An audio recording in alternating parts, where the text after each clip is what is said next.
So, ladies and gentlemen, I am delighted also to welcome Dr. Brother Anthony, our distinguished speaker for tonight. And I would like to introduce him also briefly before we begin. Brother Anthony of Taizé was born in Cornwall in 1942. He has been living in Korea since 1980. He is an emeritus professor at Sogang University here in Seoul, and also chair professor at Dongguk University. He is currently president of the Royal Asiatic Society Korea branch. He has published some 40 volumes of translations of Korean literature, mostly poetry, including 10 volumes of works by Ko Un. He took Korean citizenship in 1994, and An Son-jae is his official Korean name. He received the Korean government's Award of Merit in October 2008 for promoting knowledge of Korean literature around the world. In 2015, he was awarded an honorary MBE by Queen Elizabeth for his contributions to Korea-British relations. And as I am not a British citizen, I didn't know what an MBE was, but it stands for the member of the Most Excellent Order of the British Empire. I had to look that up. His home page is world famous and can be found at anthony.sogang.ec.kr. He is the co-author of 2 books about Korean tea. The first is The Korean Way of Tea, an introductory guide by Brother Anthony of Taizé and Hong Kyung-hee, published by Seoul Selection. And the second is Korean Tea Classics by Han Jae-yi-mok and the Venerable Cho Ui, translated and edited by Brother Anthony of Taizé, Hong Kung-hee, and Stephen D. Aoyang, also published by Seoul Selection. So I believe we are in for a real treat tonight. Please welcome Dr. Brother Anthony with a warm round of applause.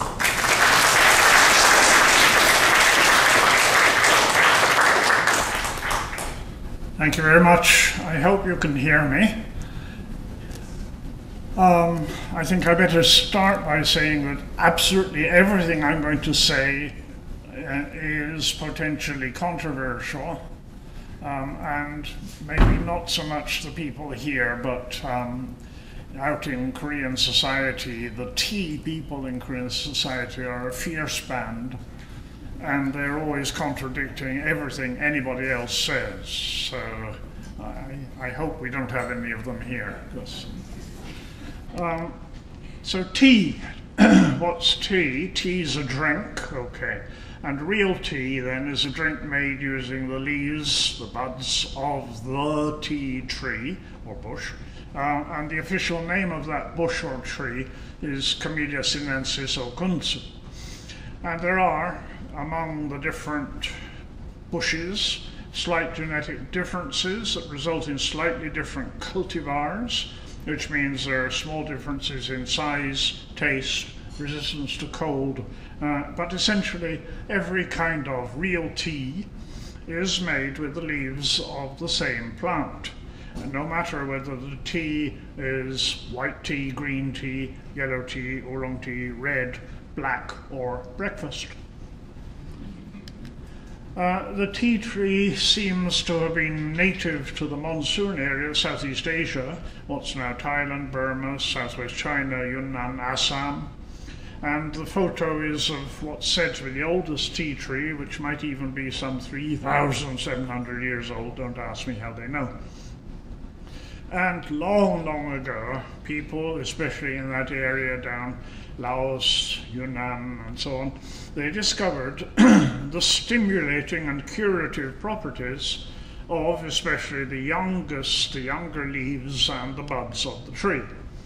And so if you go down to Yunnan in southwest China, you still find wild tea trees growing like this, real trees, especially in Sichuan-Banna, and they produce the leaves which are now used to make what's called pour tea, But if you look very hard, you'll realize that actually in that picture, I think there's somebody up there picking the leaves. You have to climb up. It's really hard work. And so quite early on, it became clear that it's easier to pick the buds from smaller bushes. And so cultivated tea fields with the familiar tea bushes spread across southern China, right, especially in Fujian province and so on, and then right across as far as Shanghai. Tea was originally drunk, probably for its stimulating qualities. The very youngest bud and leaf have a particularly high level of stimulant, what we would mostly call a kind of caffeine, and also then as a more general herbal remedy. But then slowly, especially as we come into the Tang dynasty era in China, the way of tea developed among the more wealthy, the educated classes, as a refined pastime, and so tea drinking from there came into the newly established Buddhist temples as a spiritual activity, because the monks found that it did help give clarity of mind. And so probably, and this is one of your disputed facts, but almost certainly tea came to Korea first with Buddhism from China. There is a tale, it's much more a myth and a legend than a real historical thing. But if you go down to Busan, next to Busan, Kimhae, what used to be called Kaya, I would have to be careful because they are very attached to the story of Ho Hwan Ok, the legendary queen of Kaya, which is mentioned in Samguk Yusa. And this legend says that she arrived on a boat from the fabled kingdom of Ayutthaya, which then they claim is India, might not be. And she married then the king, King Suro of Kaya, in 48 AD, CD. And she's said to have brought tea seeds with her from India, which then would be the origin of the wild tea that does still grow in that area. Well, maybe, but maybe not. Not very historical. So, of course, old Korea was not unified. You had Koguryo up north, Shilla, Baekje, and down around Kimhae, Kaya. And Buddhism, of course, came then from China in the 4th century. In 372, one of the earliest records is about a monk who arrived in the court of Koguryo up in northern Korea and in Manchuria. But, of course, it's only when Buddhism entered the more southerly regions that tea could be first planted in Korea, because tea cannot grow in cold climates. In the cold climates of northern Korea, tea is not going to survive the winter. And then in 384, another monk, Marananta, arrived from China in Baekje, the southwestern region of Honam, and the royal family then received the Buddhism he brought.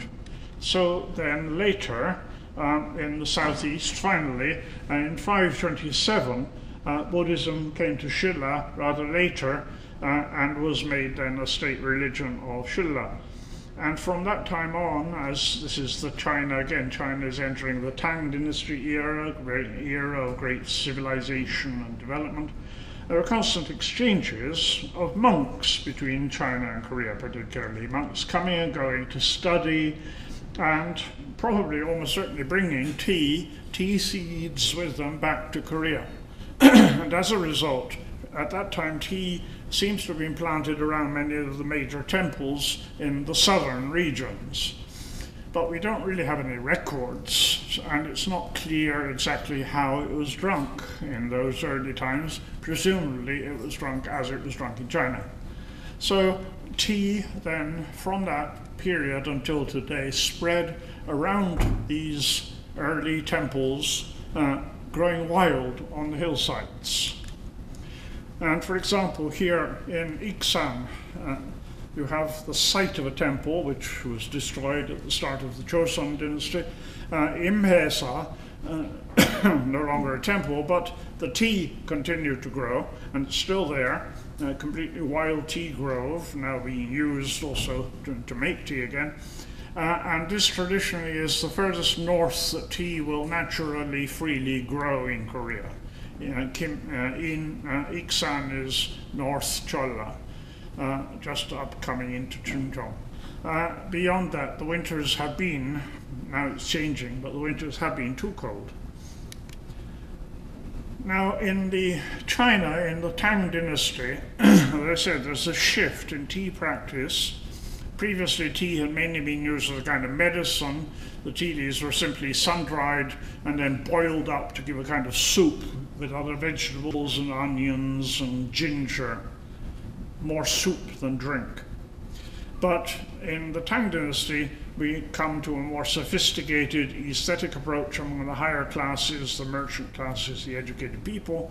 And this was much promoted and embodied in the very famous tea classic, Book of Tea by Lu Yu.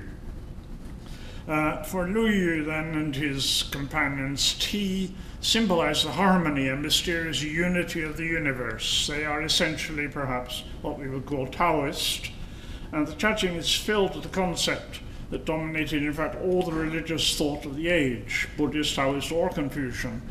Namely, it's possible to see in the very simple particular thing an expression of the universal. So the Book of Tea is the first known monograph on tea in the world, written by Lu Yu between 760 and 762, Tang dynasty. He's a colourful figure. He's an orphan from Hubei province, adopted by a monk, but then he ran away, joined a circus. But then he was spotted as a bright boy by the local governor and given us kind of scholarship, free use of the library, and he was able to study with a teacher and went on to become an official, a kind of magistrate. But he's above all known now for the tea classic. And the way of tea then in the tea classic is a very complicated one, using no less than 28 different tools and objects to brew a cup of tea. The tea that Lu Yu was writing about, the sophisticated Tang dynasty tea, was what we would call caked tea, prepared as the pictures show you, not the loose leaf tea that's familiar now. The leaves are steamed, pounded, and then dried in little discs, then boiled. The dried cakes roasted briefly to drive off any rotten moisture or mildew, and then they're ground and boiled. And Lu Yu also stressed the importance of using pure water, suitable source, to obtain the finest brew. Tea has become for him an aesthetic, gastronomic matter of pure taste, refined taste, pure water, how to get the water, how to keep the water, everything. And he even made a list of the finest springs across the southern regions of China, because in China too, tea only grows in the far south. And particularly chapter 7 of the tea classic is the most interesting part of it. A whole lot of various anecdotes about the history of tea, starting with the mythical first farmer, Shen Nong, right through down to the Tang dynasty, influential individuals, all sorts of stories, literary, historical, legends, famous people, folklore, customs, tea poems, Taoist stories. And this was the most popular part of the tea classic. And in Korea, we were talking about the Korean tea classics. The most famous tea classic is Cho's Dongcha Song. He knows very well this chapter 7, and he quotes very often from it.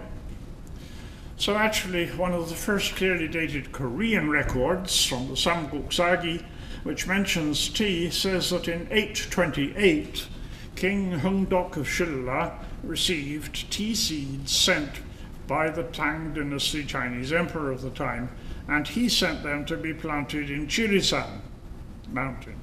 That could have been near Hwangsa or further east in the Hwage Valley near Sangesa. Both those temples today claim the credit. Huamsa Temple, for example, lies among thick woodlands on the western slopes of Jirisan in Korea, and tea still now grows around the temple, completely wild, self-seeded, and they're sheltered by bamboos, and from the leaves of the bamboo, rain and dew flow down to the tea leaves. And traditionally, this is the kind of tea in Korea which has been called chung no cha, bamboo dew tea. It's considered to be the best. And then another temple in the same region, Sangbongsa Temple in Hwasun, another temple where very ancient wild tea bushes grow along the path, which leads to the urn holding the ashes of Master Sogang, and we know he visited China.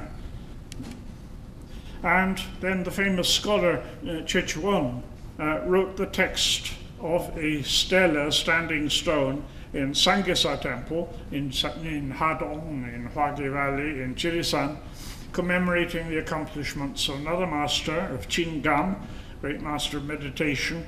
And this monument was built under the patronage of the Shilla king, Chonggang, and it uses the ancient Chinese character Myong for tea. That one, that's the character which means tea. It's an older character. And then a little, not far from Kangjin, still way down in the south, you have Borimsa, and in Borimsa there's a slightly later memorial to another master, Bojo, and he, we know, spent years, 837-40, studying in Tang, China, and here on this one you have, for the first time, the familiar character for tea, cha, ta, cha or ta, and this character was created from out of another character by taking away one stroke from another character in China just about the time that Liu Yu was writing the tea classic to serve as a specific character for tea. And this is the oldest, the stone is the oldest use of the character known in Korea. And wild tea still grows around Borimsa. We know that in the 19th century, early 19th century, Tasan, we'll talk about him later, he taught the monks there how to make caked tea, and they were quite good at it, but today they seem not to be interested at all in the tea, wild tea growing around them. So we know from texts and records and so that in the Shilla and Goryeo dynasties, tea was used in various ways, in various situations, social situations. You had solemn ceremonies in which tea was served to the king, and then in the temples, tea was offered to the Buddha on the altars of temple halls, where today almost always it's water. Tea was offered to the ancestors at memorial rites. Later this was replaced by wine. Tea was prepared for aristocrats by servants. Again, in Joseon period this was replaced by wine. Monks drank tea for clarity of mind, and the ordinary people did something with tea to make medicine when they had a cold or flu in winter. Now, in China, in the Song dynasty after Tang, 960 to 1279, there was a new method, the method of making powdered tea from dry tea leaves, and this became popular, especially in the very sophisticated classes and the monks. And the layer of pale foam on top of a cup of tea was always, in China, a very important aesthetic pleasure. So this powdered tea was then whisked to produce foam. And the preparation and consumption of powdered tea became a ritual in the temples of Chan, Zen Buddhists. The earliest extant Chinese Chan monastic code, the Chan Yuan King, my Chinese know it, Rules for Purity of the Chan Monastery 1103, describes in detail etiquette for these powdered tea ceremonies. Then, taken to Japan, this Song-style preparation of powdered tea has survived until today, and it's known now as the Japanese tea ceremony. It's really Song, China. And then in China, after this, great changes in society affected the practice of tea, and that also affected the practice of tea in Korea. Already in 1100, for example, the Song Chinese emperor begins to encourage the use of loose-leaf tea as tribute. The best tea in China had to be offered, sent up to the capital, to the emperor. And until now, it had been caked tea, gilded, perfumed, wrapped in gold leaf and in all sorts of complicated ways. But already there was kind of resistance, a feeling this is a waste of energy. And then in 1270, of course, this is when the Mongols are expanding and attacking and invading, an 80-year-old period when Korea becomes subject to the Mongols and exchanges with China as such dwindled. And 1271 then, Kublai Khan founds the Yuan dynasty, takes control of China, ending the Song and Jin dynasties, and whisked tea for him was nothing. They, like all the nomadic peoples, they preferred cake tea, boiled, mixed with often rancid butter. And then after this, when the Ming Emperor in 1391, the first Ming Emperor who had been a farmer in his youth, he decided radically all tribute tea now should be leaf tea, which of course is what we know, prepared by brewing in a pot. And it's from that time on that the Chinese began to develop the multiple kinds of leaf tea that we today call oolong tea, with different levels of oxidation, giving different tastes. In 1392, then, at the same time, you have the beginning of the Joseon dynasty in Korea. And by the time you get to 1418, 1450, well, King Sejong the Great, they're all great, but anyway, King Sejong is recorded as saying to a Chinese ambassador, here in Korea, tea is never used in the royal palace. Oh, a lot of Korean tea people don't want to believe that, don't want to hear that. So it seems clear, actually, that from the start of the Joseon period, the main use for tea was medicinal and not sophisticated. The word cha, tea, from that character, came to be used for any concoction made using hot water. You have all sorts of things. You have ginseng tea, ginger tea. That's the same thing in English. And it seems clear that most people then didn't even recognize the tea bush if they saw one. So we come to the first of the Korean tea classics, oddly enough, Hanje Imok. Imok, is the family name. At the end of the 15th century, wrote a text, the Chabu, and that's the oldest Korean text about tea. He's still a young man when he wrote it, and still a young man in 1498, he's not yet 30. He was executed in one of those great purges, very wild period, very rough period, the Mu-o-sawa purge.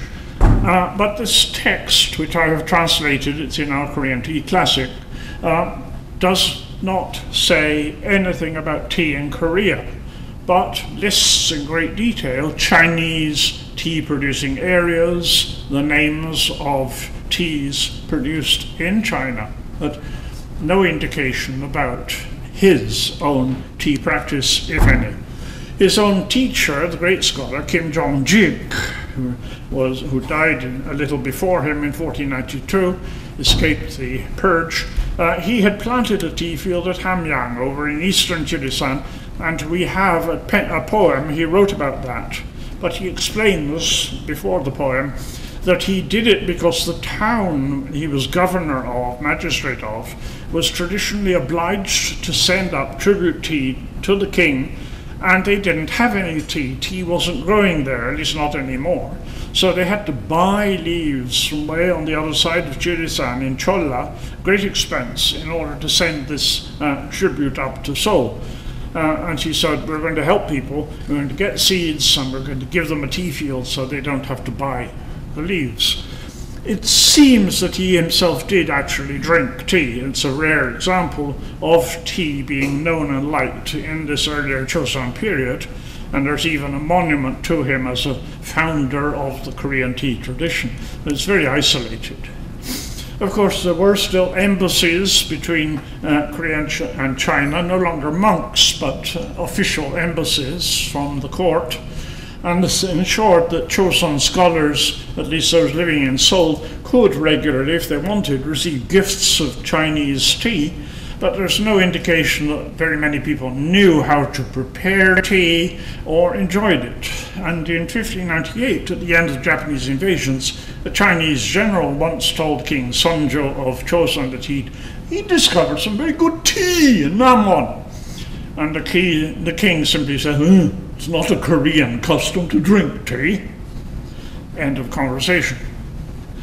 Meanwhile, in Japan, the whisked powdered green-hued tea introduced to Buddhist monks from Song, China by the Japanese monk Aizai spread among the samurai, and this became then the cha no yu, ceremonial tea that was perfected then as an aesthetic way by Sen no Rikyu in the time just before the invasion of Korea, late in the 16th century, and this adopted a very aesthetic approach, and the aesthetic of simplicity, rural modesty of especially the tea bowls was related to Korea because their favorite tea bowls were almost all imported, in fact, from Korea. They were simple, they were really rustic, and they loved that. Then in Japan, in the mid-17th century, maybe even before, Chinese Buddhist monks began to come to Japan bringing teachings and they brought with them the Ming practice now of infused leafed tea, and the leaf tea was made from leaves which had been roasted, dried, hand-pressed, sun-dried, and it looks as though the infusion was then brown, yellow-brown, like modern Korean yellow tea, and the Japanese did not like it. Then in 1738, there's one Japanese, Nakatani Soshijiro, who perfected a method of drying tea leaves so that they produced a delicately flavored green-hued infusion, modern sencha. The young leaf buds are steamed, placed in a cauldron over a low fire, rubbed while they dry, no oxidation, quick drying. And while this happened in Japan, so you had the tea ceremony, powdered tea, and also then the green leaf tea, none of this happened in Korea at all. So actually, if you're looking for texts and documents, the first extensive detailed text mentioning tea from later Chosun is this Bupom Yangchabo by Eun-hye, which is a text that survived by being included in the diary of another scholar, this Hwang Yun-sok, and this was all written around 1750s, 1760s, and the diary is still preserved, so we have this text. And Eun-hye wrote that in 1756 he was a governor down in the southern area in North Chola. I heard that there was famous tea growing at Sonunsa Temple in Bupong, and this is now in Kochang, over on the west coast. Neither officials nor ordinary folk knew how to drink it. They treated the bushes as mere weeds, used them as kindling, firewood. They were in a bad state. I sent servants from the Guana to pick and bring me some. It was just the right time for making new tea, so we made 7 different kinds of tea. But he goes on about tea, about the name, the chakso, which is the Korean name, sparrow's tongue for the small leaf tea, rather cold, not poisonous. And then you have cha, myong, ga, so, all these different names with Chinese characters. And it's all medicinal, it's essentially medicinal. And they brewed their medicine using tea leaves and other fruit or herbal ingredients. The text is very interesting because it even has a drawing. and it has a drawing of the different implements. But this has nothing to do with an aesthetic way of tea. This is medicine, making herbal medicine. And then another important 18th century, late 18th century text of tea recently discovered was a text written by Yi Dong-ni, usually called the Dong Cha Gi, a record of Korean tea. He was in exile in Chindo, right down beyond Mokpo. And he'd been there since 1776, and this was discovered very recently by Professor Chong Min. And he says, well, in our eastern land in Korea, tea grows in various parts of Honam and Yeongnam over toward Busan. It's customary to use what is known as chaksol. It's the only name they had for it in medicines. Most people don't realize even that cha and chaksol are the same thing. The reason is that for a long time now, nobody has made cha or drunk tea. There was, for him, no tradition of tea drinking in Joseon, Korea. Supposing some dilettante buys tea at a market in China and brings it back, well, nobody knows how to appreciate it, although our lands are close. But actually the whole text is really designed to suggest that tea should be cultivated deliberately in Korea for sale to the Chinese and the Mongolians. They like it, we don't, but they like it, so we can sell it to them and benefit. Our nation can become rich by selling tea. And there's really nothing about teaching Koreans to enjoy tea at all. It's for export. But he does say that in 1760, 1762, by chance, Chinese tea, drinking tea, high quality tea, did come to Korea. Once a large cargo of tea reached Korea by ship. In 1760, it was a kind of, it probably drifted, and then they didn't want to set off again with all this cargo, so they unloaded the cargo and tried to sell it. And it was drunk widely for the next 10 years. So much tea on board. But then stocks were exhausted a long time ago now. Nobody knows how to pick and make more. Tea is not so important for our countrymen. It's obvious they are not concerned whether it exists here or not. And he goes on to tell how actually before that, in 1743, he visited a scholar, Kim Gwang-soo, and drank tea that he had received from China. And this is one of the 18th century scholars, there were many of them, who had adopted a liking for Chinese fashion, style, furniture, paintings, stones, all sorts, and tea. And he had then Chinese antiques as the equipment for his tea ceremony. But even there, after they had started drinking tea, what did they talk about? The medicinal value of it. It's good for you. So 19th century is usually said to have seen a revival of tea.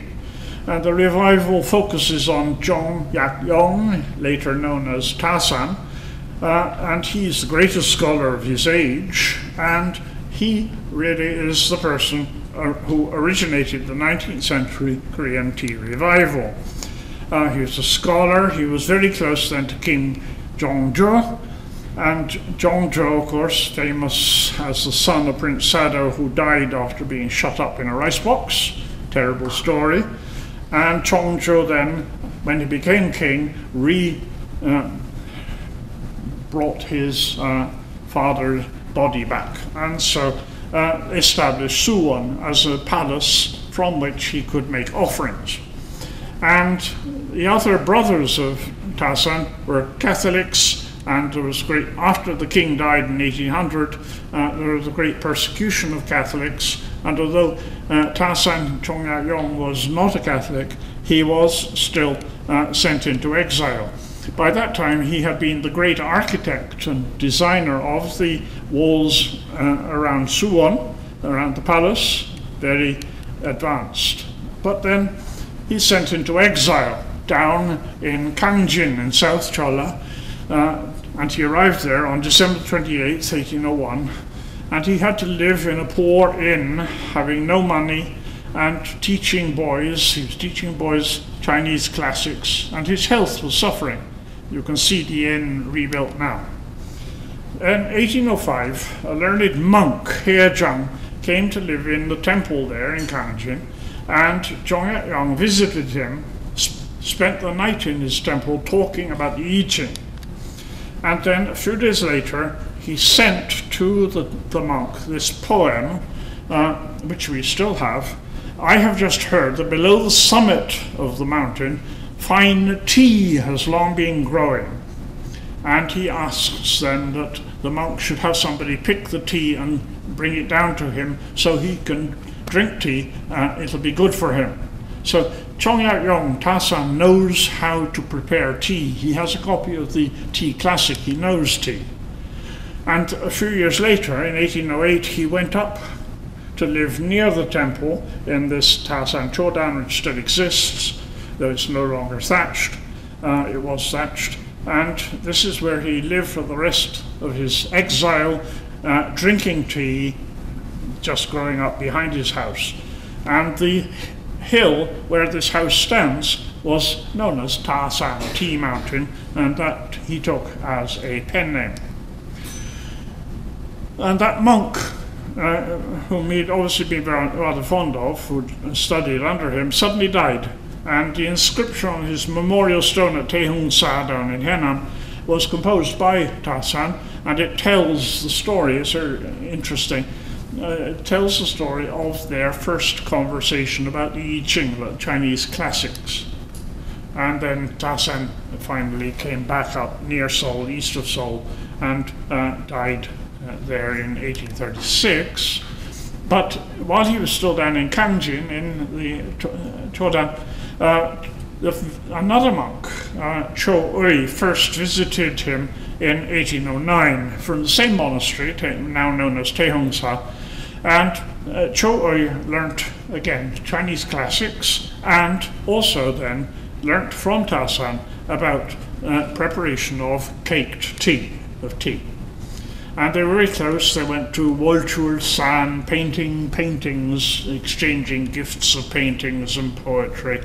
And we even have a painting by Cho Ui of the house up on the hillside here.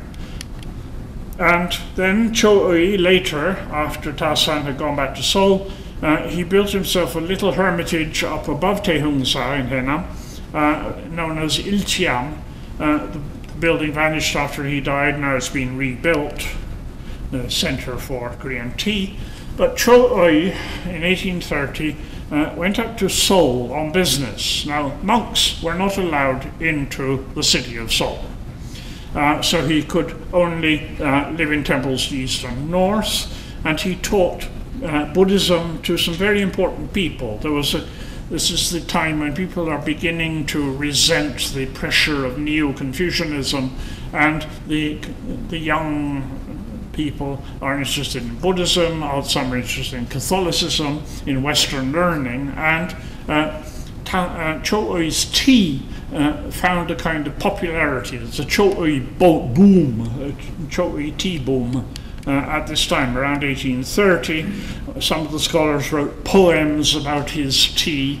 It's very small. It's a very small group of people, very high up group, but still, in praise of tea now as a kind of aesthetic thing. Something. It's not medicine. It's something simple, which they brew the tea and they like it. And so Cho Ui then produced two books, the Cha Xin Zhong and the Dong Cha Song. The Cha Xin Zhong actually is a Ming Chinese encyclopedia text about tea. It's not written by Cho Ui. It's an encyclopedia. We won't go into all that. It's in the booklet. You can read if you want to know. And then in 1837, finally, Cho Ui composed his own poem, the Dong Cha Song, hymn in praise of Korean tea, at the request of Hong Hyun-ju, who was more or less royal family. And the text of this poem consists of a poem divided in 17 stanzas with a lot of notes. Cho'i inserted. This was the style of the time, rather pompous notes with lots of references precisely to the tea classics. And although it's a hymn in praise of Korean tea, in fact there's no praise of Korean tea. There's very little about Korean tea at all. But he does finally, toward the end, come to a kind of climax where he introduces Korean tea. Below the tea field, this is in Chirisan, up above Hadong, is Chilbor Meditation Hall, and the monks often used to pick tea late, old leaves, dried them in the sun. They cooked them in a brazier like boiling vegetable soup. The brew was strong, turbid, reddish, the taste extremely bitter and astringent. Heaven's good tea is often ruined by vulgar hands. So the only tea he mentions is very bad tea. So he's not a fan of Korean tea, except his own, that of Tasan. Another of the scholars then is Chu Sa Kim Jong-hee, a very famous calligrapher, great scholar, who was quite well known in China, and he and Cho'i are very close. Chu Sa was very deeply interested in Buddhism. He was pretty much what you would call a Buddhist, although he's a Confucian scholar and official, born near Asan, and he's the author of this famous piece of calligraphy which he gave to Cho'i then, Myeong-sun. But then Chu Sa was sent into exile in Jeju-do. On his way down, he visited Cho'i to say bye-bye, and Cho'i gave him a present, this painting afterwards. And you can still see in Jeju-do, reconstruction, rebuilt house where Chu Sa lived, teaching, writing letters to Cho'i, and Cho'i visited him sometimes for several months at a time, bringing him tea and keeping him company. And again, in 1848, on his way from exile, he visited the temple, the hermitage, and they drank tea. And we have a letter which shows that, in fact, the tea that Tasan and Cho'i were drinking was, again, not leaf tea, but the old-style tea classic cake tea.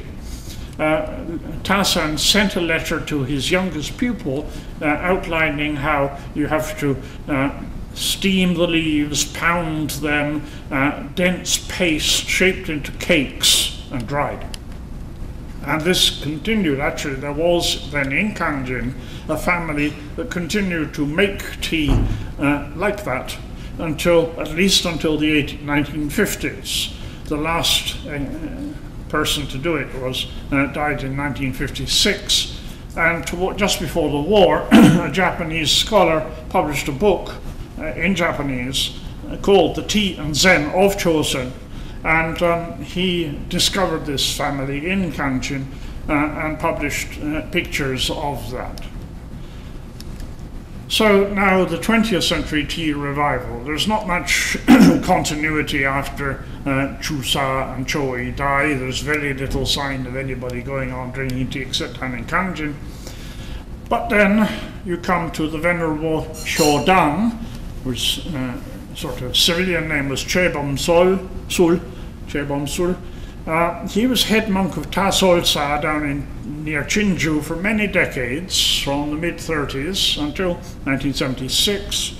And he began to then dry and brew green leaf tea, imitation of but consciously different from the Japanese way. And he was a leading figure in the Korean independence movement. The temple served as a kind of refuge for intellectuals, communists, lots of people who were not really very Buddhist. And he added more tea trees, and he served tea to all the people who came to visit him. And he's really the main inspiration, not the only one, but the main inspiration for what followed. And I say he had the Communist Party and all these people, intellectuals, writers. He was interested in education. He founded colleges and schools. He always shared tea and talked about tea and tea history, tea, the cultivation of a way of tea.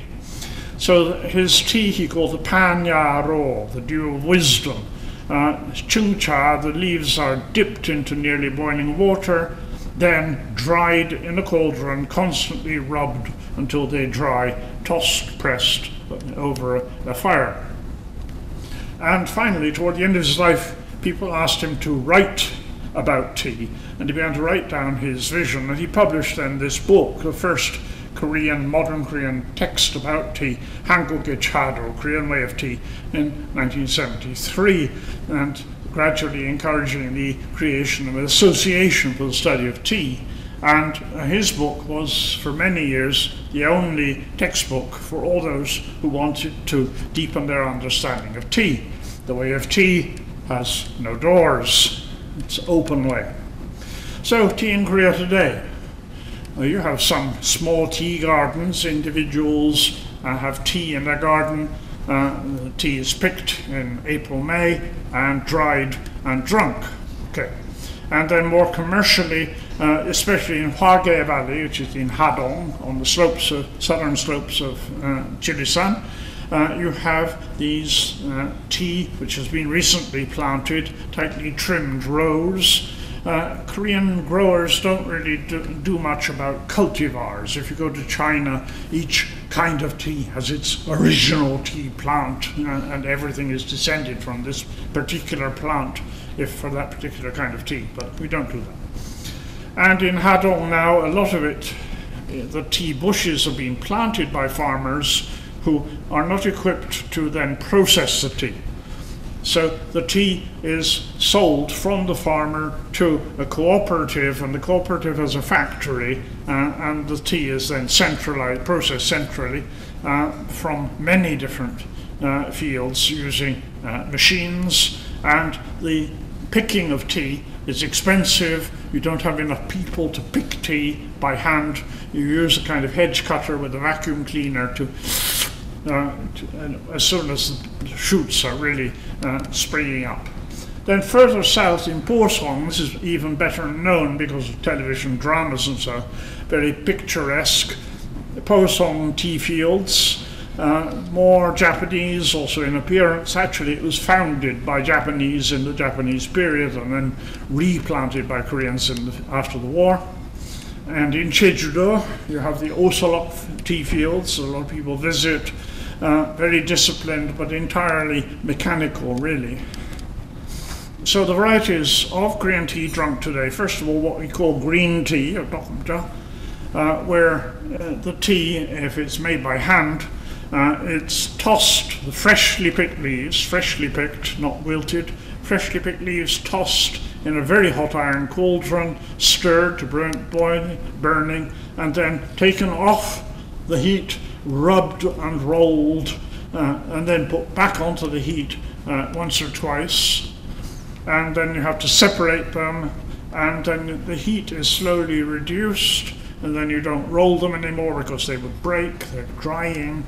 And as the tea dries, you're enveloped in a very beautiful, wonderful odor, fragrance. But 1 kilogram of fresh tea leaves ends up producing 200 grams of dry tea. All the rest is water which goes. And the difficult stuff about the different grades of green tea, the ujeon, the freshest, smallest leaves, and then the sejak, slightly more easier to produce, and then after that the chungjak and the names. But actually today, more important, more popular than green tea is yellow tea, which is sweeter, it's fermented, it's allowed to wilt, it's dried more slowly, it's pounded and then placed in a pot, and this has a much sweeter, nuttier taste to it. A few people now still, again, make this dokcha, the cake tea, and you also have people who make powdered tea, but actually this is entirely Japanese. Usually they are in fact using Japanese powdered tea. And then the serving of tea has developed since the war, since the time when people have more leisure, and women especially, of a certain level especially, do this kind of group tea, performance tea, really. It's performance, you dress up in various styles. This is the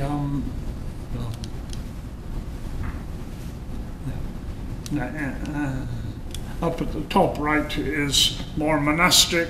Otherwise, you also have the more handbok style. Life tea is in my style. Just drinking tea quietly. The monks in temples, same kind of thing. Drinking tea quietly. You can also have more meditative tea performances. This is essentially performance. But you also sometimes, rarely, have Confucian ancestral offerings where tea replaces wine. And also in the Buddhist temples, tea honcha is a Buddhist tea ceremony offering tea to the Buddha. So these are the books: Korean Way of Tea, Korean Tea Classics. No to coffee. No coffee. Yeah, welcome then. New Way of Tea. Thank you. Thank you. Sorry I didn't bring any tea for you to taste.